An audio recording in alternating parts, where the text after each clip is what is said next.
क्या पितरों का श्राद्ध ना करने से वो हमें श्राप देते हैं? आखिर कोई पूर्वज अपनी ही संतानों को श्राप क्यों देगा?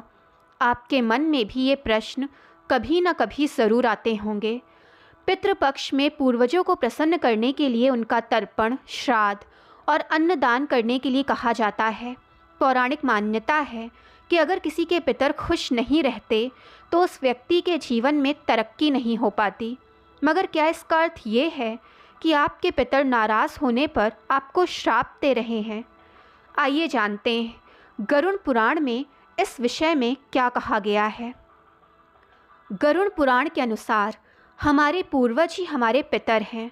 इसका अर्थ ये है कि जब कोई मनुष्य अपनी पूरी उम्र बिताकर धरती लोक से विदा लेता है तो अपने कर्मों का लेखा जोखा देने के पश्चात उसे कुछ समय तक पितृलोक में निवास करना होता है। पितृलोक में वृद्ध अवस्था में मृत्यु को प्राप्त हुए पूर्वज निवास करते हैं। पितृलोक के देवता अर्यमा हैं, जो पितृलोक के राजा या फिर प्रधान हैं। तो वहीं यमराज को पितृलोक का न्यायाधीश माना गया है। पितरों को दो श्रेणी में रखा जाता है। एक होते हैं दिव्य पितर और दूसरे मनुष्य पितर। दिव्य पितर उस श्रेणी का नाम है जो जीवधारियों के कर्मों को देखकर मृत्यु के पश्चात उसे क्या गति मिलेगी इसका निर्णय लेते हैं। पितरों का निवास चंद्रमा के ऊर्ध्व भाग में माना गया है। मृत्यु के बाद आत्माएं 1 वर्ष से लेकर 100 वर्ष तक पितृलोक में रहती हैं। पितृलोक के श्रेष्ठ पितरों को न्यायदात्री समिति का सदस्य माना जाता है। ये किसी पूर्वज के अच्छे और बुरे कर्मों का निर्णय भी करते हैं। अन्न और अग्नि से शरीर और मन की तृप्ति होती है।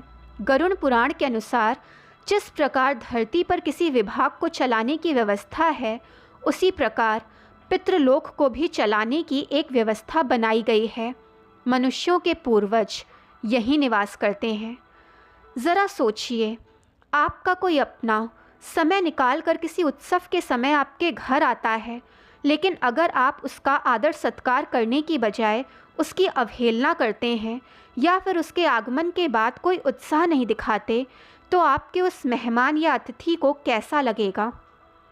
जाहिर सी बात है कि उसका मन दुखी होगा और आपके प्रति उसकी प्रेम और लगाव की भावना को भी ठेस पहुँचेगी। इससे उनका मन दुखी रहेगा और दुखी मन से निकली हुई आह या पीड़ा विनाश लेकर आती है। इसी कारण श्री कृष्ण ने गीता में भी कहा है कि मनुष्य को कभी भी किसी का दिल नहीं दुखाना चाहिए। कई पौराणिक कहानियों में इस बात का उल्लेख मिलता है।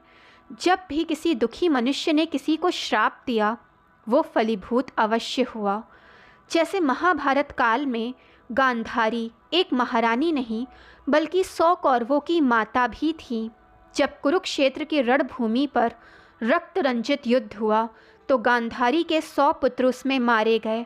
गांधारी जानती थी कि श्री कृष्ण भगवान विष्णु के अवतार हैं और अगर वो चाहते तो युद्ध रोक सकते थे, मगर फिर भी उन्होंने युद्ध नहीं रोका।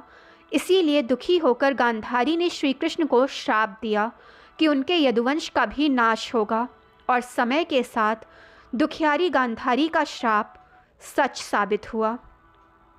गरुड़ पुराण के अनुसार पितृलोक में भी पितरों की योनियां निर्धारित की गई हैं, लेकिन आपके पितर किसी भी योनि में क्यों ना हों, उनका तर्पण और श्राद्ध कर्म अवश्य किया जाना चाहिए। पितर अपने पुत्र, पुत्रियों और पौत्रों द्वारा किए गए श्राद्ध कर्म को ज़रूर स्वीकार करते हैं। जब पितर दुखी होकर दरवाजे से वापस लौट जाते हैं तो उनके दुखी मन से निकली हुई आह अपनों को ज़रूर लगती है। कोई पितर अगर ज़्यादा क्रोधी होता है तो वो दुख और क्रोध से भरकर वापस अपने लोक लौट जाता है। इस कारण पितृपक्ष में पितरों का तर्पण बहुत आवश्यक है। गरुड़ पुराण के अनुसार पितरों के प्रसन्न होने पर मनुष्य को खोया हुआ राजपाट तक वापस मिल सकता है।